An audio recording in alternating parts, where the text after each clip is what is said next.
तो बजट तो आ गया, लेकिन बजट आने के साथ साथ में टैक्स को लेकर एक कंफ्यूजन भी आ गया। बहुत सारे लोगों के सवाल आए। मेरे साथ टैक्स गुरु के तौर पर जाने माने चार्टर्ड अकाउंटेंट शुभ नारायण सिंह इस वक्त स्टूडियो में मौजूद हैं।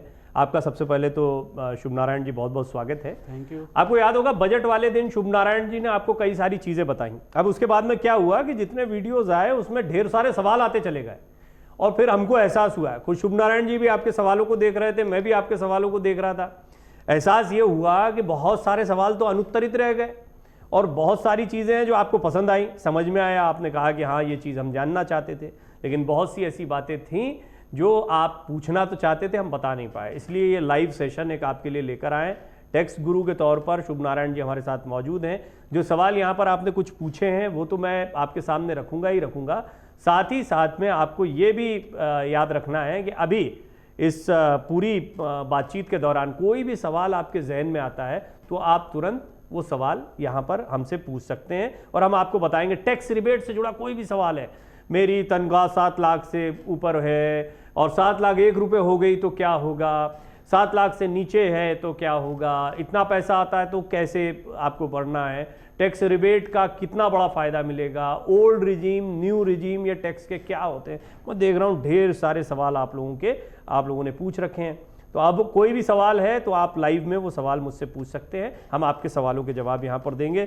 शुभ नारायण जी एक एक करके अब मैं ये सवाल आपके सामने रखता जाऊँगा, लेकिन आप कुछ कमेंट करना चाहें उससे पहले ये ओल्ड रिजीम न्यू रिजीम ये क्या है, जब तक सवालों का सिलसिला भी शुरू होगा इन दोनों रिजीम का फ़र्क कैसे समझा जाए। और ये साथ साथ में चलते, मुझे याद है आप भी जब कह रहे थे तो मुझे भी लग रहा था ओल्ड रिजीम भी चल रहा है न्यू रिजीम भी चल रहा है, मतलब क्या होता है इसका, दो रिजीम क्यों चलते हैं टैक्स के?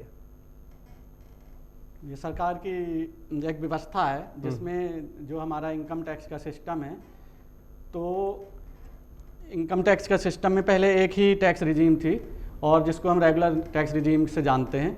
इसके बाद फिर फाइनेंशियल ईयर 2021 में सरकार ने एक न्यू टैक्स रिजीम लॉन्च की थी। न्यू टैक्स रिजीम भी फाइनेंशियल ईयर 2021 से अपने सामने आ गई थी।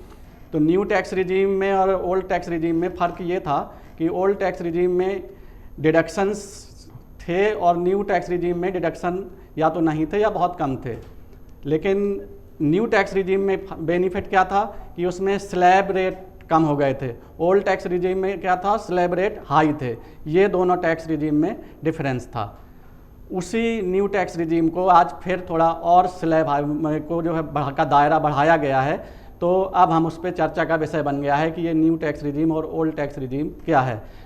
न्यू टैक्स रिजीम और ओल्ड टैक्स रिजीम पहले भी थी, फ़र्क सिर्फ बेनिफिट्स का हुआ है। अब बेनिफिट्स न्यू टैक्स रिजीम में ज़्यादा हो गए हैं और पहले जो न्यू टैक्स रिजीम थी उसमें कम बेनिफिट थे, ये अंतर है जी। कुल मिलाकर दोनों ही टैक्स रिजीम जो है वो ज़रूरी होते हैं। इन टैक्स रिजीम का मतलब ये होता है कि आपका रिजीम बदलता रहे नहीं बदलता रहे वो एक अलग बात है, लेकिन टैक्स रिजीम दोनों साथ में चलते रहेंगे। ये टैक्स पेयर को डिसाइड करना है कि जिसमें उसको टैक्स कम लगेगा वो उस रिजीम पे जाएगा। टैक्स पेयर कैसे तय करता है कि मुझे किस रिजीम के साथ जाना है? एक उदाहरण देकर समझा दीजिए। उदाहरण देके, जैसे कोई टैक्स पेयर है, वर्तमान में हम बात करते हैं, वर्तमान में जैसे मान लीजिए कि कोई टैक्स पेयर है जिसके पास कोई भी अपने इन्वेस्टमेंट नहीं है, उसने कहीं भी सेविंग्स नहीं कर रखी, कोई होम लोन नहीं कर रखा, कोई इंश्योरेंस नहीं ले रखा, तो वो जो टैक्स पेयर है वो ऐसा टैक्स पेयर है जिसने टैक्स के लिए कोई पहले से प्लानिंग नहीं कर रखी कि मैं यहाँ पे इन्वेस्ट करूँगा जी जी और या मैं जो है इन्वेस्ट नहीं करूँगा। उसके सामने ये दोनों ही बातें हैं। तो ऐसी सिस्टम में जी, तो आपको शुभ नारायण जी बता रहे हैं काफ़ी सारे कागज़ और काफ़ी सारी चीज़ें भी वो साथ में लेकर आए हैं जिनसे आपको वो बताएंगे कि कागजी तौर पर ये चीज़ें किस तरीके से समझी जाएं, आंकड़ों के लिहाज से किस तरीके से समझी जाएं।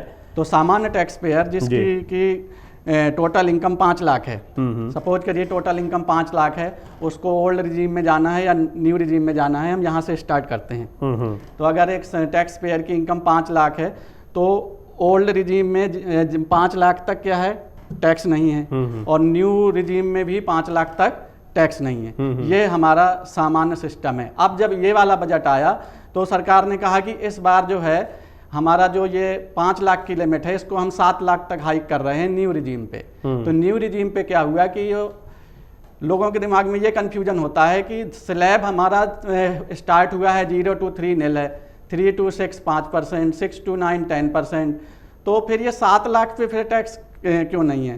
तो एक सिस्टम है सरकार के पास कि जो स्मॉल टैक्स पेयर हैं, जो बहुत ही लो लेवल की उनकी इनकम होती है, जो जनरली 7 लाख तक के दायरे में आते हैं, तो उनको सरकार एक अलग से छूट देती है, जैसे हम टैक्स रिबेट बोलते हैं। ये उन्हीं को मिलती है जो 7 लाख के नीचे हैं। 7 लाख उसकी मैक्सिमम लिमिट है। जैसे ही आप 7 लाख के ऊपर जाओगे तो वो 87A की रिबेट आपको मिलना बंद हो जाएगी। तो अगर कोई किसी की इनकम 7 लाख तक है तो टैक्स तो हम कैलकुलेट करेंगे कि उसका टैक्स 0 से 3 तक निल हो गया, 3 से 6 पे उसे जो है जो 3 लाख का डिफरेंस आया उस पे उसका 15,000 का टैक्स हो गया, ठीक है। और फिर 6 से 7 पे जो टैक्स रेट है 10,000, तो वो 25,000 का टैक्स हो गया 7 लाख पे। 7 लाख पे जो 25,000 का हमारा जो टैक्स हुआ, तो 7 लाख के लिए सरकार ने कहा ये 25,000 का टैक्स हम आपको छोड़ रहे हैं, जिसको हमने रिबेट का नाम दे दिया 87A की रिबेट। इसलिए 7 लाख तक टैक्स में जो है रिबेट मिलने की वजह से टैक्स 0 हो रहा है। सरकार ने उस पर टैक्स लगाया है, लेकिन एडिशनल बेनिफिट रिबेट के थ्रू आपको ऑफर कर दिया और आपका टैक्स जो है 0 हो गया। लेकिन जैसे ही आप 1 रुपये एक्सीड कर जाएंगे, वो जो रिबेट आपको सरकार ने 25,000 की दी वो नहीं मिलेगी, तो फिर ऐसी सिचुएशन पे आपको वो पूरा टैक्स लग जाएगा। तो ये जो रिबेट का ऑफर है ये उन्हीं के लिए है जो लो इनकम से गवर्न है, लो इनकम है जिनकी, सिर्फ उन्हीं को ये बेनिफिट मिलता है। इसीलिए 7 लाख तक जो है, अब लोग कंफ्यूज होते हैं कि 7 लाख तक एग्जेम्प्ट हो गई है, 7 से ऊपर टैक्स देना है। ऐसा नहीं है। टैक्स का जो सिस्टम है वो वही है, 0 से 3, 3 से 6, लेकिन 7 लाख तक के दायरे में जो आते हैं उनको रिबेट मिल जाएगी 87A की, और इसलिए टैक्स 0 हो जाएगा। इसलिए कहा जा रहा है कि 7 लाख तक कोई टैक्स नहीं है। दोनों में डिफरेंस ये है जी। चलिए अब एक एक करके सवाल जो है हम वो दर्शकों के सामने रखते हैं। जैसे अपर्णा तांडी हैं, अपर्णा तांडी नाम की यूज़र हैं, उन्होंने एक कमेंट किया आपका जब वीडियो देख रहे थे, उसमें उन्होंने लिखा है इस बजट में 15 से 20 हज़ार सैलरी लेने वालों के लिए कुछ भी नहीं है, जबकि हमारे देश में गरीबी रेखा के नीचे आज भी लोग जीवन यापन करते हैं। मैं सवाल दोहरा देता हूं। हालांकि देखिए आप जानते हैं कि टैक्स के लिहाज से तो बहुत सामान्य तौर पर भी ये समझा जा सकता है। जब ये बता दिया कि 7 लाख तक की जो कमाई वाले लोग हैं उन पर कोई टैक्स नहीं है, तो फिर समझा जा सकता है कि 10,000, 15,000, 20,000 ये एनुअल स्लैब में फिर कहाँ तक पहुँचेंगे उस हिसाब से अंदाज़ा लगाया जा सकता है। बल्कि 7 लाख तक कोई टैक्स नहीं है, यानी कम सैलरी पाने वालों को तो कोई टैक्स नहीं लगेगा। लेकिन शायद मुझे लगता है कि इनका सवाल कुछ इस तरह का है कि इस बजट में 15 से 20 हज़ार सैलरी पाने वालों के लिए कुछ नहीं है। तो कम सैलरी वालों के लिए तो वैसे भी बजट में या इनकम टैक्स में कुछ नहीं होता। इस पर कोई टिप्पणी आप करना चाहें, और आपके पास में आपका काम तो यही है कि जिन जो टैक्स के दायरे में आ रहे हैं उनको किसी तरीके से आप जो है वो रिबेट दिलवाएंगे। बिल्कुल, मैं इसमें एक छोटी सी टिप्पणी ये करना चाहूँगा कि सरकार ने जो है ना बहुत हद तक जो है, अब आप मान के चलिए कि अगर किसी की मंथली इनकम 60,000 रुपये भी है, तो 60,000 रुपये अगर वो मंथली सैलरी ले रहा है तो उसको कितने रुपए मिलेंगे 12 महीने में? 7,20,000 जी। और 50,000 का उस पर सरकार ने डिडक्शन भी दे दिया, तो वो वापस होके 670 पे आ जाएगा। तो उस लेवल तक भी सरकार टैक्स नहीं ले रही है, तो सरकार ने इनको टैक्स। अच्छा, आपने ये जो बताया ना 670 का, कल अमरउजाला.com के संपादक हैं जयदीप कर्णिक जी, उन्होंने एक बात जो है वो समझाई अपने एक्सप्लेनर में, और उन्होंने ये बताया कि किस तरीके से 10 लाख तक जो है वो कोई टैक्स नहीं लग रहा। तो बड़ा लोगों के उस पर भी सवाल आए। अभी जयदीप जी खुद मेरे साथ मौजूद हैं और कई सवाल हमारे न्यूज़ रूम से भी आए थे। तो जयदीप जी का उस जो एक्सप्लेनर था वो तो हमने साफ तौर पर रखा। अब मेरे सहयोगी हैं जयदेव, वो हमारा स्पेशल डेस्क पर उन्होंने कई रिपोर्ट्स बनाई हैं और इस पर आधारित आपसे भी कुछ बातचीत उनकी हुई होगी। तो जयदेव मेरे साथ न्यूज़ रूम से जुड़ रहे हैं। जयदेव, आप बताएं, आपके पास भी कुछ सवाल होंगे, लोग भी साथ में होंगे। हमारी डेस्क मैंने देखा था कि कल जब शुभ नारायण जी बता रहे थे तो उस समय पर कई लोग जो हैं वो वहीं सवाल पूछने लगे या वो देखने लगे रुक कर जब शूट चल रहा था कि हम भी ये बात जानना चाहते थे। तो किस तरह के कॉमन सवाल हैं जो आए इस नए बजट के बाद, और इसमें टैक्स को लेकर जो नए प्रावधान रहे उसको लेकर? एक तो सबसे पहले जो लोगों ने सवाल किया था वो ये था कि अभी मेरी सैलरी 7 लाख से कम है, मैं नई रिजिम में चला गया हूँ, लेकिन मैं आगे जब मेरी 9 लाख या 10 लाख सैलरी हो रही है, अगली बार मान लीजिए अगले साल हो जाती है मेरी 8-9 लाख, तो क्या मैं वापस पुरानी रिजिम में आ सकता हूँ कि नहीं आ सकता हूँ? ये एक सवाल कई लोगों ने पूछा था। इसका सर बताएं क्या है। अपना सवाल दोहराएं जयदेव, मैं सुन नहीं पाया तकनीकी खराबी की वजह से। एक बार अपना सवाल दोहराएं। सवाल ये था कि सवाल ये किया गया था कि कई लोगों का सवाल था कि 7 लाख की सैलरी अभी मेरी 7 से कम है और मैंने नई रिजीम को ऑप्ट कर लिया इस फाइनेंशियल ईयर में, लेकिन मैं अगली फाइनेंशियल ईयर में हो सकता है कि मेरी 8 साढ़े 8 लाख हो जाए और मेरे पास कुछ सेविंग्स भी आ जाएं और मैं पुरानी रिजीम फिर से लेना चाहता हूं, तो क्या अगली बार मैं फिर वापस पुरानी रिजीम में जा सकता हूं कि नहीं? सरकार अभी जो है अपनी दोनों ही स्कीमें पैरेलल चला रही है और आपको ऑप्शन दे रखा है कि बाय डिफ़ॉल्ट तो न्यू है, लेकिन जो लोग पुराने में रहना चाहते हैं या शिफ्ट होना चाहते हैं तो अभी वो व्यवस्था है। नहीं, अगर अभी किसी ने ऑप्ट कर लिया हाँ ठीक तो है, बाद में बदलाव किया जा सकता है। सकता किसी भी क्षण किसी भी रिजीम में आप जा सकते हैं, आपकी चॉइस है। ये आपकी चॉइस है। मतलब अभी कहने का सरकार कि की हर तरफ से ये है फाइनेंशियल कि ईयर इस में हम साल अगर आप सैलरीड पर्सन हैं और आप इस बार आपने जो रिजीम यूज कर ली है वो न्यू कर ली है, लेकिन नेक्स्ट ईयर आप फिर से ओल्ड में जाना चाहते हैं तो अभी आपको सैलरी पर्सन है, आपको ऑप्शन मिलेगा। ओके जी जयदेव, आप संतुष्ट हैं इस जवाब से या इसको कुछ जोड़ना चाहते बिल्कुल हैं? वही, क्योंकि ये कई लोगों का सवाल था, क्योंकि सर ये जब आया कि बाय डिफ़ॉल्ट नई जो है रिजिम वही बाय डिफ़ॉल्ट होगी, तो सवाल ये था कि नई रिजिम मैंने ले ली तो पुरानी में जाऊंगा कि नहीं जाऊंगा। अब ये क्लियर है कि मैं हर फाइनेंशियल, मतलब इसको ऐसे समझ सकता हूँ कि हर फाइनेंशियल ईयर में मैं दोनों में से कोई ऑप्ट कर सकता हूँ। भाई ये नहीं है इसका कहना कि हर फाइनेंशियल ईयर में आप सफलिंग करते रहेंगे, ठीक है। सरकार का कहना है कि अगर आप अभी न्यू रिजीम में चले गए हैं और आपके पास फिर बाद में टैक्स सेविंग हो सकती है और आप सैलरीड हैं, क्योंकि सरकार ने सैलरीड के लिए विशेष व्यवस्था रखी है, नॉन सैलरीड के लिए जो है कुछ कंडीशंस हैं, ठीक है। तो इसलिए इसको ये मान के चलिए कि जो सैलरीड पर्सनस हैं वो न्यू रिजीम में चले गए हैं और बाद में उनके पास सेविंग्स हो जाती हैं और ओल्ड में वापस जाना चाहते हैं तो अभी वो एक बार शिफ्ट कर सकते हैं। एक बार कर सकते हैं, मतलब जो जयदेव पूछ रहे हैं वो कि शफलिंग हो सकती, देखिए बार यही बार कंफ्यूजन होता है। मतलब अगर मान लीजिए हाँ, मैं मेरा वही सवाल है कि बार-बार शफलिंग हो सकती है नहीं। कि जयदेव है, जयदेव अगली बार चाहते हैं कि अब वो ओल्ड रिजीम में चले जाएं या न्यू रिजीम में चले जाएं, जो भी उन्होंने ऑप्ट किया है उससे इतर किसी में चले जाएं, तो वो एक बार जा सकते हैं या उसके बाद में फिर अगर वो इस चॉइस को लेना चाहे तो जा सकते हैं? नहीं, जब तक सरकार की तरफ से ये अलाउ है। अभी तो इसमें ये मान के अभी जो स्कीम चल रही है वर्तमान में, अभी जो एक्सप्लेनेशन है वो तो नहीं देखे हैं, लेकिन जो वर्तमान में स्कीम चल रही है उन्होंने सैलरीड पर्सन के लिए ये क्लियर कर दिया था कि वो सफलिंग कर सकते हैं। चलिए, तो वही जो जयदेव कह रहे थे कि शफलिंग की जा सकती है। हाँ, क्योंकि अब अभी जैसे हम जब अपर्णा भरते का हैं तो उसमें ये रहता है। जी जी। और एक और लाल बाबू हैं हमारे साथ में, जो एक दर्शक हैं, उन्होंने अपना एक कमेंट किया है यहाँ पर और कुछ उससे मिलता जुलता कमेंट वो था 15 से 20 हज़ार सैलरी वाला। इन्होंने कहा गरीब आदमी तेल साबुन जो भी खरीदता है उस पर टैक्स भरता है और जो अमीर लोग होते हैं वो अपने तरीके से टैक्स भरते हैं, मतलब सरकार को दोनों अलग। इसको थोड़ा सा समझाइए कि जो, और मैं जो सवाल पूछ रहा था आपसे वो यही था कि एक हद के बाद तो आप लोगों की जरूरत पड़ती है चार्टर्ड अकाउंटेंट की, उससे पहले भी एक बहुत बड़ा तबका है, एक बहुत बड़ा वर्ग है और ज़्यादा बड़ा वर्ग है जहां पर लोग जो है वो खुद अपना मैनेजमेंट करते हैं। आपको लगता है कि उस बहुत बड़े वर्ग को एड्रेस कर दिया जाता है, इनकी इनकम बढ़ती जाए, या इससे ऐसा भी आकलन किया जाए कि अब इनकम का दायरा बढ़ता जा रहा है इसलिए टैक्स के स्लैब भी बढ़ते जा रहे हैं? हाँ, ऐसा कह सकते हैं। सरकार इस पे बराबर जो है अपना सर्वे कराती रहती है, एनालिसिस कराती रहती है कि इस समय जो एवरेज इनकम जनरल पर्सन की कितनी चल रही है, तो उस रेशियो में मैक्सिमम लोग, जो सरकार का ये दायरा है कि उन्होंने 7 लाख रुपए तक की टैक्स के लिए जो रखा है, तो उसमें बहुत से लोग कवर हो जाते हैं। हिंदुस्तान में खासकर जो है जनरली 50 से 60 हज़ार रुपये का एक जनरल इनकम रहती है, तो वो वाला जो वर्ग है वो मोस्टली इसमें कवर हो जाता है। एक और सवाल आया था कालूराम और दीपक कुमार तिवारी, दोनों का एक जैसा सवाल ये रहा, और दरअसल उस समय पर हम बात इसी विषय पर कर रहे थे जो ये सवाल आया कि मेरी समझ में नहीं आ रहा है कि जब 7 लाख रुपए पर जीरो टैक्स है तो 3 लाख से 6 लाख इनकम पर 5% देना है, ऐसा क्यों? अब ये सवाल बहुत कंफ्यूजिंग बहुत सारे लोगों के लिए रहा था, इसको थोड़ा और मैं चाहूंगा कि आसान भाषा में जरा समझा दें। ये सवाल सबसे बड़ा सवाल और आसान में कर देता हूँ। इसका सबसे आसान तरीका मैं आपको बता रहा हूँ जिससे कंफ्यूजन हमेशा के लिए दूर हो जाएगा। एक एग्जाम्पल लेते हैं हम सैलरीड पर्सन का। जी।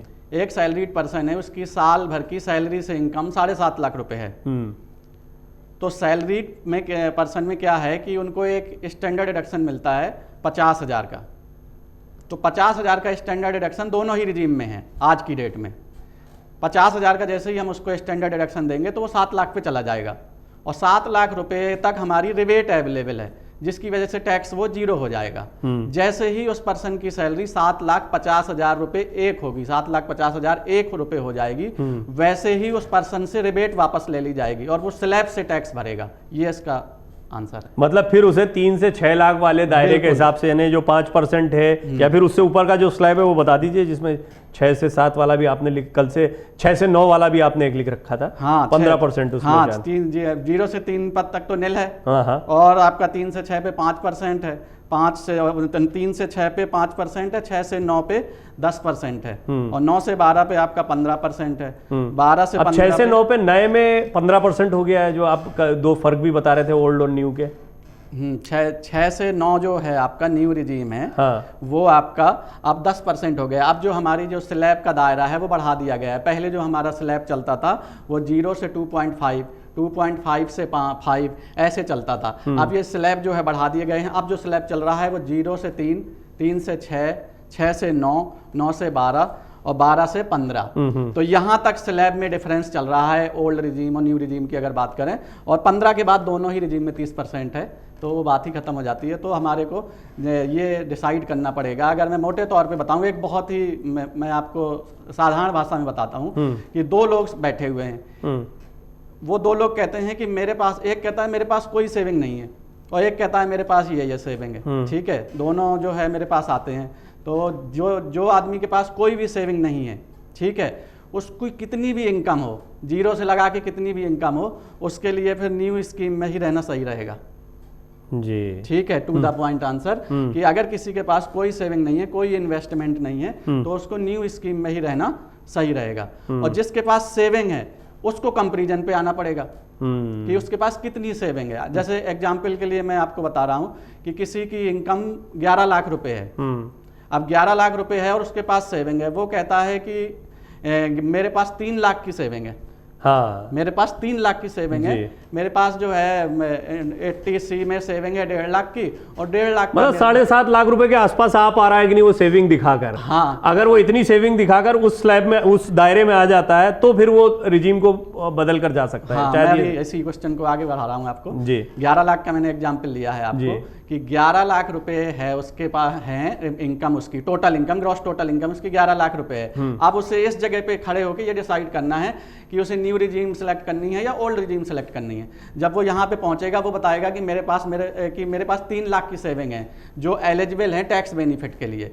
तो जैसे ही उसने 3 लाख की सेविंग उसमें से माइनस करी तो वो वापस आ गया 8 लाख पे। 8 लाख पे आ गया। ओल्ड रिजीम में ही डिडक्शन मिलना है, न्यू में तो मिलना नहीं है। तो जैसे ही वो 8 लाख पे आ जाएगा तो ओल्ड रिजीम के अकॉर्डिंग जो उसका टैक्स बन जाएगा वो 75,400 रुपये बन जाएगा। ठीक है, और न्यू रिजीम में उसको 11 लाख पे ही टैक्स देना है, तो उसका जो टैक्स बनेगा वो 78,000 बन जाएगा। ठीक है, तो अब उसके सामने चॉइस हो गई। देखो, जैसे ही उसने 3 लाख माइनस करे तो उसका टैक्स जो है ओल्ड रिजीम में 75,400 बना, न्यू रिजीम में आपका 78,000 बन गया। तो ऐसी सिचुएशन में उसको फायदा किस में हुआ? ओल्ड रिजीम में। तो कहने का मतलब कि अगर किसी की 11 लाख की इनकम है और उसके पास 3 लाख की सेविंग है तो फिर वो ओल्ड रिजीम में शिफ्ट कर जाएगा। तो सबसे अच्छा वो है कि जब आप कंपैरेटिव बनाएंगे, और इसका जो सारी बातों का मैं एक कंक्लूजन तरीके से रखूं जो मैंने अनुभव किया कि आपकी इनकम 11 के बाद है और आपके पास 4 लाख की भी सेविंग्स हैं, तो आप हमेशा ओल्ड में ही रहना पसंद करेंगे क्योंकि उस पर टैक्स सेविंग। जयदेव, आपका कोई और सवाल है? कह रहे थे कि जो अभी आप ये बता रहे थे सेविंग्स वाला, इसी पर एक बात ये हो रही थी कि इनमें कई सारा कन्फ्यूज़न है। सीनियर सिटीजन अगर है आपकी फैमिली में, जो आपके मदर फादर हैं, तो उनका अगर हमने हेल्थ इंश्योरेंस ले रखा है तो उसका किस तरह से हम लाभ ले सकते हैं? देखिए जयदेव जी, अगर पेरेंट्स सीनियर सिटीजन हैं तो पेरेंट्स पे 2 सिस्टम है, या तो हम उनका इंश्योरेंस प्रीमियम पे कर रहे हैं और या फिर हम उन पे एक्सपेंडिचर्स कर रहे हैं। तो उन पे जो है हम 50,000 रुपये का डिडक्शन ले सकते हैं। अगर इंश्योरेंस हमने 50,000 रुपये का पे किया है या कम पे किया है तो कम का ले सकते हैं। और अपने अगर हम अपनी बात करें तो उस पर 25,000 का ले सकते हैं, यानी पेरेंट्स का और अपना मिला के 75,000 ले सकते हैं आप। जी जयदेव, पेरेंट्स का सीनियर सिटीजन होना जरूरी है? जी जयदेव, पेरेंट्स का पेरेंट्स का सीनियर सिटीजन होना ज़रूरी है? कोई ऐसा भी हो सकता है कि उसके पेरेंट्स अभी वर्क ऐसे हों जो सीनियर सिटीजन ना हो, तो उस स्थिति में लेकिन वो डिपेंडेंट हों जो सैलरीड पर्सन है उसके ऊपर। तो आपको 50,000 का एडिशनल मिलेगा, नहीं तो 25,000 तो मिल ही रहा है आपको। जी, एक बार दर्शकों को भी ये समझा दें, थोड़ा सा एक्सप्लेन कर दें। आपने अभी उनके सवाल का जवाब दिया है। माता पिता सीनियर सिटीजन होते हैं या नहीं होते हैं, या डिपेंडेंट जो होते हैं उनका बेनिफिट कैसे मिलता है, ये इस सवाल का जवाब जरा दर्शकों को भी बता दें आप। देखिए, माता पिता जब सीनियर सिटीजन होते हैं, एक ये डिपेंडेंट वाला फंडा ही समझा दीजिए थोड़ा सा। डिपेंडेंट क्या होता है कि एक सैलरीड आदमी है जो कमाता है, तो उसको क्या डिपेंडेंट से क्या क्या बेनिफिट मिल सकते हैं, फिर उसमें सीनियर सिटीजन माता पिता। देखिए, डिपेंडेंट है, डिपेंडेंट का मतलब तो ये होता है कि जो सोर्स ऑफ अर्निंग मेंबर है वो उसका, जैसे अगर बेटा है उसके फादर उस पर डिपेंडेंट है, इसका मतलब कि फादर जो है अलग से कोई अर्निंग नहीं कर रहे, तो वो डिपेंडेंट हो गए अपने बेटे पे। ये डिपेंडेंट का मतलब है कि अर्निंग मेंबर जो है, टैक्स पेयर जो है, वो उसको अफोर्ड कर रहा है उनकी लिविंग कॉस्ट को। जी, तो इसमें कुछ अगर सीनियर सिटीजन है माता पिता तो फ़ायदा मिलता है? फ़ायदा मिलता है। आप जो भी इंश्योरेंस प्रीमियम कराएंगे तो आपको 50,000 का, उसमें आपको जैसे 50,000 का आपने मदर फादर के लिए इंश्योरेंस करा दिया, या इवन एक्सपेंडिचर कर दिया, वो बीमार हो गए, हॉस्पिटलाइज होते हैं, तो आपने 50,000 का या उससे ज़्यादा का उन पर खर्चा कर दिया, तो आपको उनका 50,000 का सरकार एक्स्ट्रा देती है सेक्शन 80D में। ये आपने एक बहुत महत्वपूर्ण बातें बताई है, क्योंकि बहुत कम लोगों को इसके बारे में जानकारी होती है कि मदर फादर यदि सीनियर सिटीजन हैं, डिपेंडेंट हैं आपके, तो उनका कोई अगर आप खर्चा उठाते हैं तो उस खर्चे पर भी आपको रिबेट मिलता है। तो ये एक महत्वपूर्ण, इस पर इससे जुड़ा कोई सवाल आप लोग पूछना चाहें तो आप पूछ सकते हैं। और आप थोड़ा जो फिगर्स लिख रहे हैं, कभी मैं पढ़ भी पा रहा हूँ इसमें, तो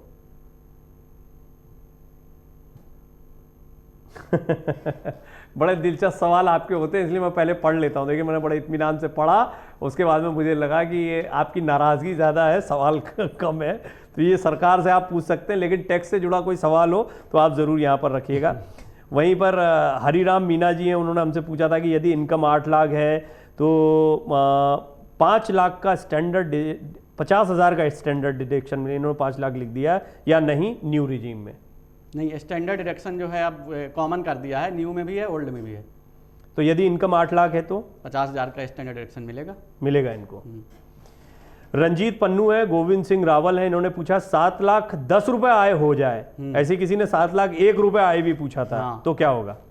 मैंने आपको उसका आंसर दे दिया है कि 7,10,000 रुपए आय हो जाए किसी की, 7 लाख 10 रुपए लिख रहे हैं तो 1000 लिखी नहीं। 7,10,000 रुपए हो जाए तो उसको जो रिबेट मिलनी है 25,000 की, वो नहीं मिलेगी, तो उसको टैक्स लग जाएगा। तो वो उसी स्लैब में आ जाएगा जो 3 से 6 और 6 से 9, 6 से 9 में आ जाएगा फिर वो। हाँ, 6 वो जो टैक्स का कैलकुलेशन वहीं से स्टार्ट हो जाएगा, 0 से 3 नील, 3 से 6 आपका 5% और 6 से 9 10%। कुमार सुनील नाम के यूजर हैं, इन्होंने पूछा है ग्रॉस इनकम पर टैक्स लगता है या नेट इनकम पर?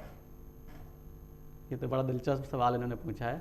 सरकार ने एक अपना सिस्टम बना रखा है कि जो इनकम अपनी डिफाइन कर रखी है, उन्होंने कहा है कि सबसे पहले जो है एक फेज आएगा जब हम सारी इनकम अपनी टोटल कर लेंगे, तो उसको बोलेंगे हम ग्रॉस टोटल इनकम। ठीक है, उसके बाद डिडक्शंस होंगे, जिसको हम लोग टेक्निकल और अपने लॉ की भाषा में बोलते हैं चैप्टर 6 के डिडक्शन, जिसमें आप लोग ईपीएफ भरते हैं। हाँ, ये जिसमें आप लोग सामान्य बोलते हो 80C 80D सीटीसी, जो एक होता है कि सैलरी कितनी मिल रही है और सीटीसी कितना है, इसका एक फर्क, ये सैलरीड लोगों की भाषा में। हाँ, वो तो सैलरीड लोगों की भाषा है कि सीटीसी की। हमारी जो अपनी इनकम टैक्स की भाषा है, उसमें जितनी भी आपकी इनकम है, चाहे वो सैलरी से हो, चाहे वो आपकी बिजनेस से हो, चाहे वो रेंट से हो, चाहे वो शेयर वगैरह के गेन से हो, सबका जब हम टोटल कर लेते हैं और उसके बाद जो बनती है उसको हम लोग ग्रॉस टोटल इनकम बोलते हैं अपनी भाषा में, जैसे हम लोग इनकम टैक्स की भाषा बोलते हैं जी। और इसके बाद फिर वो डिडक्शंस आते हैं, आप इंश्योरेंस वगैरह का नाम ले रहे हैं, तो वो डिडक्शंस जो आते हैं वो 80C 80D, इसको नेट इनकम के दायरे में, तो वो टोटल इनकम आ जाती है। सरकार कहती है आपको टोटल इनकम आपकी टैक्सेबल इनकम है। किसी आप मान लीजिए किसी को कोई डिडक्शन नहीं मिलना, तो उसकी ग्रॉस टोटल इनकम ही टोटल इनकम में कन्वर्ट हो गई, और जिसको डिडक्शन मिलना है तो ग्रॉस टोटल इनकम में से वो डिडक्शन माइनस करने के बाद वो टोटल इनकम में कन्वर्ट हो गई। हाँ, इसको ऐसा समझ सकते हैं कि यदि आप किसी दफ्तर में काम कर रहे हैं, आप कंसल्टेंट के तौर पर काम कर रहे हैं, तो बिल्कुल आपका वो दायरे ही अलग हो जाते हैं, जो आपके फॉर्म भरे जाते हैं वो बिल्कुल अलग फॉर्म तरीके भी अलग अलग हो जाते हैं। जैसे सैलरीड क्लास के लिए जो अभी तक जो फॉर्म हैं डिसाइडेड, वो जनरली सैलरी है की इनकम है और सिर्फ इंटरेस्ट की इनकम है, तो उसका जो फॉर्म होता है वो फॉर्म ITR 1 में ही चली जाती है डिटेल, फिर थोड़ा और दायरा बढ़ता है तो ITR 2 शुरू हो जाती है। तो ऐसे करके सरकार ने जो है ना ये फॉर्म बना रखे हैं। जी जयदेव, आप कोई सवाल इस पे पूछना चाहेंगे? मेरे पास सवाल है अभी काफी। हाँ, ये इसी में सवाल आगे था कि ये जिस तरह से है कि किसी की जो अभी आप कह रहे थे CTC वाली और टेक होम वाली, तो दोनों में से किस तरह से कैलकुलेट होगी? टेक होम की सैलरी या फिर जो CTC है, तो उसको कैसे डिडक्ट करती है? जो वही सवाल जो अभी आपसे पूछा था। CTC का मतलब ये है कि मान लीजिए आपको एक सैलरी बताई गई है कि आपको 35,000 रुपये महीना मिलेगा, लेकिन जो आपका टेक होम होता है उसमें कई सारी चीज़ें डिडक्ट हो जाती हैं।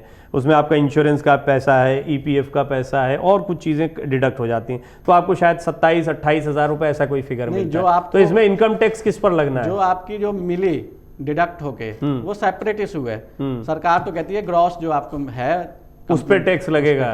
अच्छा, फिर उसमें से वो जो चीजें कट रही हैं उसका अगर कोई रिबेट मिल रहा है, बेनिफिट मिल रहा है, वो सेकेंडरी पार्ट होगा। तो मतलब आपको अपनी ग्रॉस इनकम पर टैक्स देना है। जयदेव, जो आपका सवाल था उस पर तो जवाब यही आ रहा है, मुझे जो समझ में आ रहा है कि आपकी जो भी ग्रॉस इनकम यानी CTC में जो फाइनल फिगर है उसके ऊपर टैक्स देना है। जयदेव, कोई और सवाल? हाँ, एक चीज़ और थी सर कि ये पूरा जो कैलकुलेशन की बात होती है, ये इतनी सारी चीज़ें पहले आदमी कैलकुलेट तो करे, वो कई बार ऐसा दिखता है कि हम किस हिस्से में जाएं, और फिर शायद कई बार जो कंपनी है वो शायद बहुत कुछ बता नहीं पाती, तो उसको किस तरह कहाँ जाना चाहिए? आप लोगों के पास सीधे जाए, वो ज़्यादा बेहतर ऑप्शन होगा क्या? जानकारियाँ कहाँ से मिल सकती हैं? मान लीजिए अभी तो आप बैठ गए, कुछ सवाल कुछ हमें समझ में आ रहे हैं, कुछ जयदेव जी को समझ में आ रहे हैं और आपसे सवाल पूछे जा रहे हैं, कुछ आप भी सोच रहे हैं क्या जानना है, आप दिन भर ये काम करते हो, लेकिन जब ये सवाल की शक्ल में आते हैं तो मामला अलग होता है कि लोगों की जिज्ञासाएं, आप जिज्ञासा का समाधान कर सकते हैं, लेकिन सवाल जो मन में उठ रहे हैं उसके समाधान के लिए क्या आप ये कहेंगे कि भैया CA के पास जाओ और झंझट छोड़ो अपना, या फिर आपको समझना हो तो ऐसे समझो? देखिए, इस पर तो मेरा ये कहना है कि जो एक्ट की जानकारी है, ठीक है, एक्ट का जानकार कोई भी हो सकता है, CA भी हो सकता है, एडवोकेट भी हो सकता है। तो जनरली जो सैलरीड पर्सन होते हैं, मैं एक सिंपल सा एग्जांपल देता हूँ, सैलरीड पर्सन होते हैं तो जो भी कंपनी होती हैं वो अपने एम्प्लॉइयों से पहले ही एक डिक्लेरेशन ले लेती हैं कि आपके पास क्या क्या सेविंग्स हैं, आपके पास हाउस लोन है कि नहीं है, आपके पास इंश्योरेंस है कि नहीं है, आप अपने बच्चों की फीस भरते हैं कि नहीं है। एक फॉर्म भरवाती है कंपनी, तो उसमें डिक्लेरेशन ले लेती है और उसके अकॉर्डिंग जो है टैक्स कैलकुलेट करके TDS वगैरह उनको काट के आपको फॉर्म 16 रिलीज कर देती है। 90% चीज़ों का सॉल्यूशन आपकी कंपनी ही दे देती है जहां पे आप जॉब कर रहे हैं जी, ठीक है। इसके बाद इतनी सारी सॉल्यूशन आने के बाद जो सैलरीड क्लास की बात करता हूं मैं, तो उनके पास वो फॉर्म 16 एक बेस हो जाता है जिसके बेसिस पे वो खुद भी अपनी रिटर्न भर लेते हैं। जनरली इस केस में जब तक कोई बहुत ज़्यादा टेक्निकलिटी या बहुत ज़्यादा लॉ का इम्प्लीमेंटेशन ना हो तब तक CA के पास लोग जनरली नहीं जाते हैं। लेकिन जैसे ही उसमें कुछ बाहर से चीज़ें आ जाती हैं कि उनके पास फिर शेयर की इनकम भी है या कहीं से थोड़ी बहुत कंसल्टेंसी की इनकम भी आ गई है, कहीं से डिविडेंड भी मिला है, तो वो जो हिस्सा होता है वो जहाँ पे वो जॉब कर रहे हैं उस एम्प्लॉयर का पार्ट नहीं होता है, वो सीधे बाहर से इनकम आ जाती हैं। तो ऐसी सिचुएशन पे लोग जो CA होते हैं, इस फील्ड के एक्सपर्ट होते हैं या कोई एडवोकेट हैं, तो उनके पास लोग जो है जाके फिर वो रिटर्न या तो डिस्कस करना चाहते हैं या उनसे ही कह देते हैं कि सर ये सारी इसमें चीज़ें मेरे पास हैं, मैं ये डिक्लेयर कर देता हूँ और आप जो है मेरी रिटर्न भर दीजिए। अब मैं फटाफट जो सवाल बाकी बचे हैं वो पूछ लेता हूँ। एक सवाल और था, दौर में एक सवाल ये था कि कई लोग ये पूछ रहे थे, कई और यूजर्स ने, बहुत कॉमन सवाल है, अभी मैंने सवाल पढ़ा नहीं, देखिए पढ़ता जा रहा हूँ। सर इनकम अगर इकाई, दहाई, सैकड़ा, हजार, 10,000, लाख, 7,60,000 रुपए है तो क्या 60,000 पर ही 15% लगेगा या 7,60,000 पर? क्योंकि 7 लाख से 60,000 ही तो ज्यादा है, 7 लाख से ज्यादा 60,000 ही। देखिए मैं फिर से वही मतलब देखिए आप ये सवाल जो है घूम फिर के बार बार 7 लाख एक रुपए पर, 7 लाख 10 रुपए पर, 7,60,000 रुपए पर, बार बार वही सवाल जो है। हालांकि आपने 7,50,000 का एक गणित बताया था तो इसलिए थोड़ा दिलचस्प हो जाता है। अब 7,60,000 की हम बात कर लेते हैं। 7,60,000 है और 7,60,000 अगर उसकी इनकम है आफ्टर डिडक्शन है, अगर वो स्टैंडर्ड डिडक्शन लेने के बाद अगर वो सैलरीड पर्सन है या अभी उसने डिडक्शन नहीं भी ले रखा है, दोनों ही सिचुएशन पे अगर वो 50,000 अभी उसको माइनस भी करने हैं, दोनों ही सिचुएशन पे वो 7 लाख से ऊपर रहेगा और उसको टैक्स भरना पड़ेगा। क्योंकि जो 7 लाख तक जीरो टैक्स होने की व्यवस्था है वो सिर्फ और सिर्फ 7 लाख तक है, क्योंकि वहाँ पे 25,000 रुपये की आपको रिबेट मिल रही है। अदरवाइज जैसे ही आप 1 रुपये ट्रांसफर 7 लाख 1 जाते हैं जो आपने अपने उसमें बताया क्वेश्चन में, तो वो 25,000 की रिबेट की व्यवस्था नहीं है आगे, और टैक्स जीरो से ही देना है आपको, यानी 0 से 3 तक निल, और फिर वही स्लैब पे चलना है। तो बार बार मैं आपको ये रिपीट कर रहा हूँ कि 7 लाख तक इनकम एग्जेम्प्ट नहीं है, 7 लाख तक टैक्स जीरो है जी। ठीक है, दो अलग अलग बातें हैं, ध्यान से समझिए कि 7 लाख तक इनकम एग्जेम्प्ट नहीं है। क्लियर, फाइनेंस मिनिस्टर जी ने भी अपनी स्पीच में ये बोला है कि ये इनकम जो है उन्होंने रिबेट जो है आपकी उसका दायरा जो पहले 5 लाख तक हुआ करता था उस रिबेट का दायरा अब 7 लाख तक कर दिया है। इसलिए 7 लाख रुपए तक की इनकम में टैक्स आपका जीरो हो जाएगा, लेकिन इनकम जो है का टैक्स जो है कैलकुलेशन वही होगा, सिर्फ रिबेट जो 25,000 की मिल जाएगी टैक्स जीरो हो जाएगा। जैसे ही आपका 7 लाख 1 होगा तो आपको वो रिबेट मिलना बंद हो जाएगी, क्योंकि वो रिबेट मिलनी ही नहीं है, फिर शुरू से ही नहीं मिलनी है और आपको टैक्स देना पड़ेगा। जी जयदेव, आप कुछ सवाल पूछना चाह रहे हैं? कई लोग ये पूछ रहे थे कि मैंने घर लिया लोन पे और उसका मैंने EMI चुकाना शुरू कर दिया, लेकिन मुझे उसका पोजीशन नहीं मिला है और मैं उसी शहर में एक किराए के मकान पे भी रह रहा हूँ, तो क्या मैं HRA और होम लोन दोनों क्लेम कर सकता हूँ? आप फिर से क्वेश्चन मैं आपको बता देता हूँ।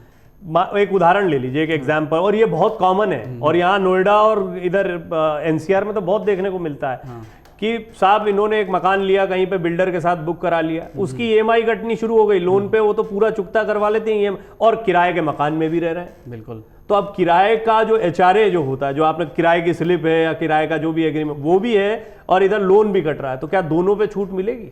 नहीं सर, अब इसमें जो है मैं थोड़ा सा आपको क्लियर कर देता हूँ जी। कि आपका होम लोन का आप इंटरेस्ट पे कर रहे हैं, लेकिन घर का पोजीशन नहीं मिला, कंप्लीशन सर्टिफिकेट आपको नहीं मिला है। मैं मोटा मोटा मान के चलता हूँ कि अभी आपको कंप्लीशन सर्टिफिकेट नहीं मिला जी। तो सरकार का कहना है कि हम जो होम लोन का इंटरेस्ट है उसको हम 2 पार्ट में डाल देते हैं, 2 पार्ट में बांटते हैं कि प्री कंस्ट्रक्शन इंटरेस्ट और पोस्ट कंस्ट्रक्शन इंटरेस्ट, यानी कंप्लीशन से पहले का इंटरेस्ट और कंप्लीशन सर्टिफिकेट मिलने के बाद का इंटरेस्ट। ठीक है, तो जब आपको अभी कंप्लीशन नहीं मिला है, अभी आपको पोजीशन नहीं, जब पोजीशन तो तभी मिलेगा जब कंप्लीशन सर्टिफिकेट आ जाएगा, तो अभी आपको सरकार कहते हैं कि उसको जो है आप वो करते जाइए, क्या करते जाइए, एक्यूमुलेट करते जाइए, टोटल करते जाइए। ठीक है, और उसको हम जो है प्री कंस्ट्रक्शन इंटरेस्ट के तौर पे 5 हिस्से में आपको दे देंगे। ठीक है, जैसे ये पोजीशन मिलेगा तो ये प्री कंस्ट्रक्शन इंटरेस्ट की व्यवस्था है।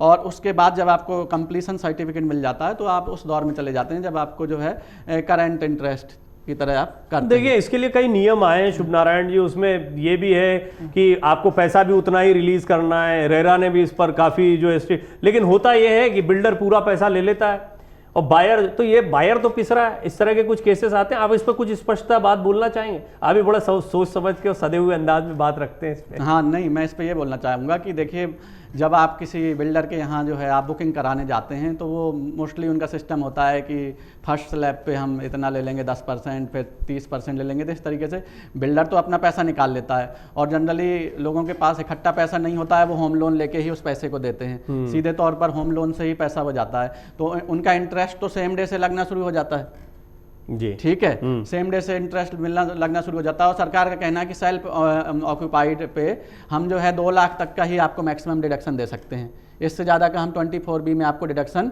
नहीं दे पाएंगे। तो आपका ये बिल्कुल जायज़ क्वेश्चन है कि हमें इंटरेस्ट तो बहुत ज़्यादा लग जाता है और सरकार जो है घूम फिर के जो डिडक्शन देगी वो तो 2 लाख का ही देगी।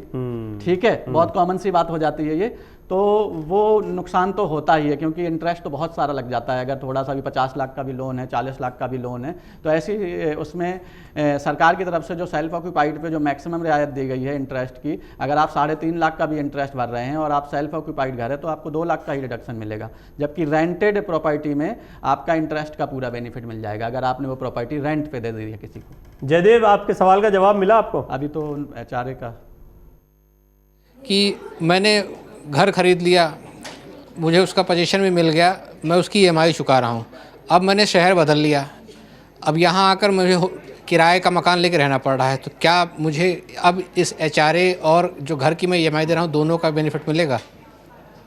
ये क्योंकि आप सपोज करिए कि आप अभी दिल्ली में आपका घर है, आपने उसको लोन लेके ख़रीदा है, ठीक है, फिर आपकी पोस्टिंग हो जाती है हैदराबाद में आप जो है वहाँ पे रेंट भर रहे हैं, तो जो रेंट का जो सिस्टम है HRA का की जो एलिजिबिलिटी क्राइटेरिया होता है उसमें वो क्लेम कर सकता है, क्योंकि वो शहर में रह नहीं रहा। अगर उसी शहर में वो रह रहा होता तो फिर उसको सिलेक्ट करना पड़ता कि तब फिर आपको अगर हम अपने घर में रहने लगा है तो फिर उसको इंटरेस्ट पे ही जाना पड़ता, 24B क्लेम करना पड़ता। लेकिन ऐसी सिचुएशन पे वो बेनिफिट इसका ले सकता है।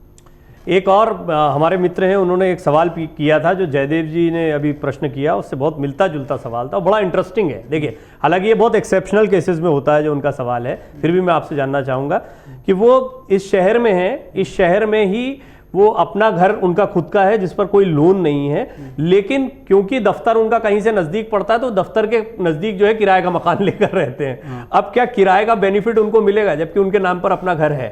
देखिए ये जो है ना थ्योरेटिकल क्वेश्चन हो गया। मैं वही कह रहा हूँ कि ये एक देखो ये सचमुच में किसी का पूछा हुआ सवाल मैं आपको बता रहा हूँ जो कि इस सिचुएशन को फेस कर रहा है। हमारे सामने भी ऐसी सिचुएशन आती है। लॉ का ऐसा इंटेंशन नहीं है, लॉ भी जब बनाए जाते हैं तो उस समय की सिचुएशन के अकॉर्डिंग बनाए जाते हैं।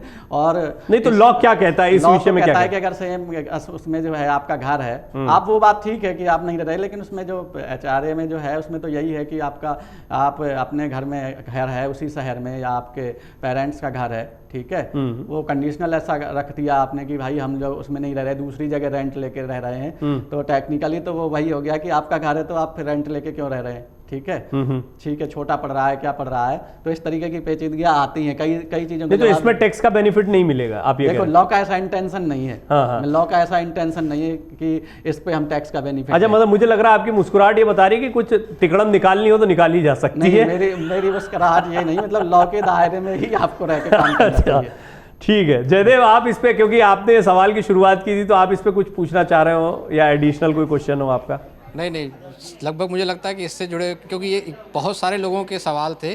कल जो जयदीप सर ने वो किया था उसमें भी बहुत सारे कमेंट इस तरह के आए हुए थे, तो मैंने कहा कि ये सवाल सबसे सही उपयुक्त व्यक्ति हैं सर, तो इसलिए मैंने इसको रख लिया। मुझे लगता है कि शायद वो सारे जिन लोगों ने सवाल किए उनको ये जवाब मिल गया होगा। शुक्रिया जयदेव आपका ये सवाल रखने के लिए। अब मेरे पास चंद एक सवाल बचे हैं, वो मैं फटाफट शुभ नारायण जी के सामने रख देता हूँ। तो इसमें एक आपसे 7,60,000 वाला हो गया, एक और यूज़र हैं ये अभी जो आ रहे, देखिए आप, होम लोन की ब्याज पर टैक्स छूट मिलेगी या नहीं? मैंने पिछले साल इनकम टैक्स बचाने के लिए होम लोन लिया था। हाँ, होम लोन के जो ब्याज है, हाँ, उस पर टैक्स की छूट मिलेगी अगर उनको कंप्लीशन वगैरह मिल गया है, पोजीशन मिल गया है। अगर पोजीशन मिल गया है तो, और पोजीशन नहीं मिला है तो फिर वही प्री कंस्ट्रक्शन और पोस्ट कंस्ट्रक्शन। और मुझे लगता है DAK जो इनका नाम इन्होंने लिखा है, तो आपने अगर इस बातचीत को पहले सुना, और देखिए ये बातचीत आप लोगों के साथ में वैसे भी रहेगी तो आप इसको सुन सकते हैं, इसमें बड़ी काम की बातें हैं। तो अभी डिटेल में शुभ नारायण जी ने एक एक्सप्लेनेशन दिया है इसी विषय में कि कैसे फेज वाइज कंप्लीशन होता है और उसके विषय में क्या क्या प्रावधान कानून के तहत आते हैं। अब एक जयजीत चहर हैं, इन्होंने कमेंट कर पूछा है, वित्त वर्ष 2023-24 के लिए नई टैक्स व्यवस्था में NPS कर्मचारी अंशदान पर भी छूट दी गई है। ये प्रश्न है शायद इनका, या क्या जानना चाहते हैं? मैं हाँ, थोड़ा सा कंफ्यूजन है। दो तरीके का है। एक आपका है कि ATC-CD 1 होता है जिसमें आप कंट्रीब्यूशन करते हैं इंश्योरेंस एन्युटी प्लान करके, वो भी आपका उसी दायरे में आता है, तो वो 1.5 लाख की जो सीलिंग है 80C के, उसमें कवर्ड है। एक होता है एडिशनल NPS जिससे 80CCD 1B में है, और उस पर हमें 50,000 का एक्स्ट्रा मिल जाएगा, 50,000 का डिडक्शन एक्स्ट्रा मिल जाएगा हमें। देखिए, अब मैं आपके स्पेसिफिक सवाल रख रहा हूँ, और मैं जानता हूँ कॉमर्स मेरा थोड़ा ऐसा ही है, थोड़ा कमज़ोरी है कॉमर्स ज़्यादातर लोगों की तरह। तो आप अपने अपने सवालों के जवाब समझते जा रहे होंगे, अगर ना समझ में आए तो आप फिर से सवाल पूछ सकते हैं, हम यहाँ पर फिर से हाजिर हो जाएंगे। अगला योगेंद्र यादव जी का प्रश्न है, कृपया ये समझाने की कृपा करें कि 7 लाख में मिडिल क्लास आ रहा है तो EWS गरीबी रेखा से नीचे कैसे? ये समझ में आता है आपको? तो इकोनॉमिक्स का सवाल है। ये सवाल जो है थोड़ा पॉलिटिकल भी है। हाँ, ये इकोनॉमिक्स का सवाल है, ये इनकम टैक्स का सवाल नहीं है। तो आप टैक्स के दायरे के सवाल पूछिए, और कोई इकोनॉमिस्ट होंगे तो उनसे सवाल पूछेंगे। और ये होता भी है कि जब आप YouTube पर या किसी सोशल मीडिया प्लेटफॉर्म पर लाइव होते हैं तो लोगों के फिर अरे कई तो ऐसे सवाल आते हैं जो आपके सामने रखे नहीं है हमने बहरहाल योगेंद्र जी, आपका ये जो सवाल है इनकम टैक्स से जुड़ा हुआ सवाल नहीं है। एक अन्य दर्शक पूछ रहे हैं कि एक वरिष्ठ नागरिक की आय 6,80,000 रुपए है। ये आय केवल पेंशन की है। ये वरिष्ठ नागरिक टैक्स बचाने के लिए कुछ निवेश करने वाले नहीं है, तो उनको कितना टैक्स भरना पड़ेगा? ये तो जरूरत ठीक है, सरकार ने 7 लाख तक तो वैसे ही कर कह दिया। रखा है, तो उनको निवेश करने के और वैसे अगर मान लीजिए इसमें कोई 7 लाख, मैं इसको थोड़ा सा रिवाइज कर देता हूँ कि 7 लाख से ऊपर चाह रहा है, हाँ। ऐसा कोई व्यक्ति वरिष्ठ नागरिक है, उसने कोई निवेश नहीं किया है, ठीक है। लेकिन उसकी पेंशन की आय ही इतनी है, तब क्या होगा उसकी स्थिति? वही आंसर है इसका कि अगर वो 7.5 लाख भी पहुंच जाएगा तो 50,000 का उसको डिडक्शन मिल तो जाएगा। मतलब वरिष्ठ नागरिक होना, पेंशन की आय होना, इस सबसे कोई फर्क नहीं पड़ता। आपकी आय इससे ऊपर जा रही है तो आप उस दायरे में आ रहे हैं। हाँ, तो आप 7.5 लाख रुपए तक भी टैक्स की जरूरत नहीं पड़ेगी, क्योंकि पेंशन को हम सैलरी की तरह ट्रीट करते हैं, हाँ, कि हाँ। सैलरी इनकम है वो, तो सैलरी इनकम है तो 7.5 भी जाएगा। अगर मुझे लग रहा है ये वरिष्ठ नागरिक पर ज्यादा जोर है हाँ। कि सीनियर सिटीजन है तो कोई स्पेशल रिबेट सीनियर है क्या? सिटीजन के लिए वो सिस्टम है ना कि अगर सीनियर सिटीजन है तो हमारी सिस्टम था कि जैसे जो पूरा पिछले अभी जो सिस्टम चल रहा है, जब न्यू रिजीम, तो अब ये वाली अभी आई तो चर्चा का विषय है। पहले क्या था कि जो नॉर्मल है, जो सीनियर सिटीजन नहीं है, उनके लिए 0 से 2.5 तक जो है 2.5 तक एग्जेम्प्ट है, ठीक है। अब सरकार फिर, लेकिन जो सीनियर सिटीजन के लिए दायरा था वो 3 लाख का रखा था सरकार ने। तो वरिष्ठ नागरिक, इसलिए उसमें 2 तरीके के थे वरिष्ठ नागरिकों की बात थी कि भैया जो सुपर सीनियर सिटीजन है, यानी 80 साल से ऊपर वाले हैं, उसमें 5 लाख तक डायरेक्टली एग्जाम था। इसी तरीके से उसमें एग्जाम था जो 3 लाख तक जो सीनियर सिटीजन है 60 से 80 के बीच में है।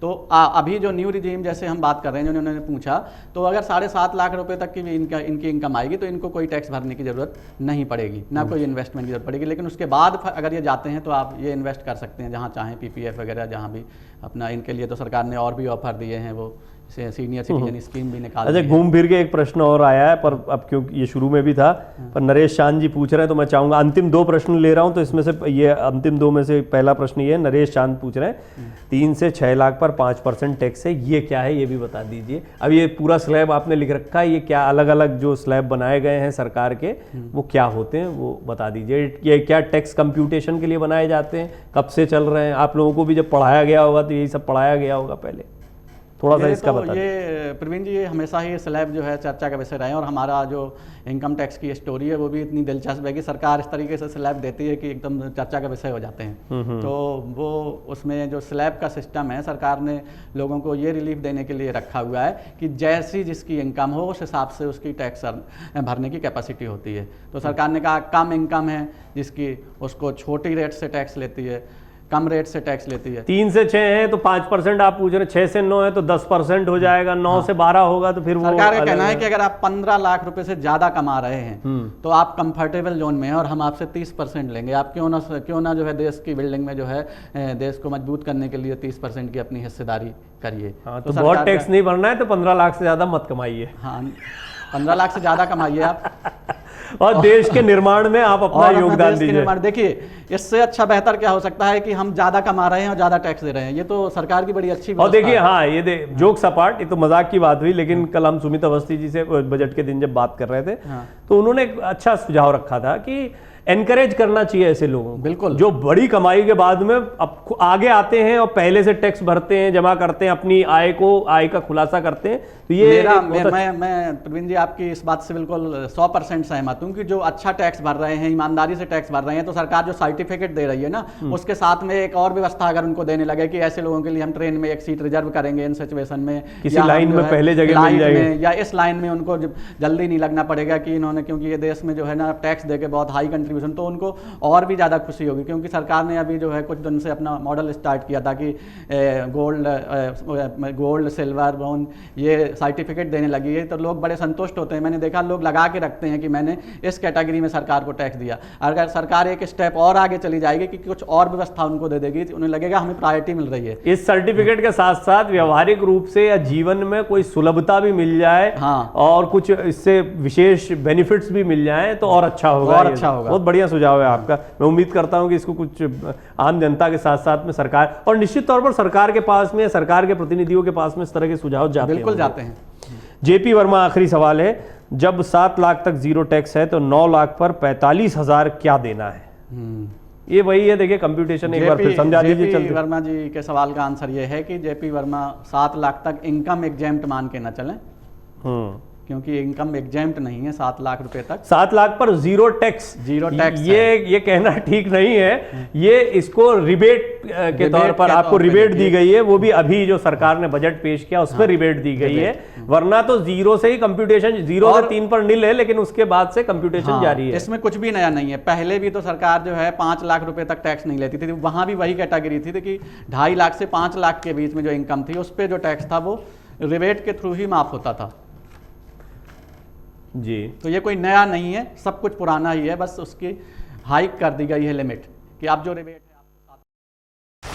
डाउनलोड करें अमर उजाला ऐप और पाएं खबरें लगातार। अगर आप ये वीडियो YouTube पर देख रहे हैं तो हमारे चैनल को सब्सक्राइब करें और बेल आइकन को दबाना ना भूलें। अगर आप Facebook पर ये वीडियो देख रहे हैं तो हमारे पेज को लाइक करें।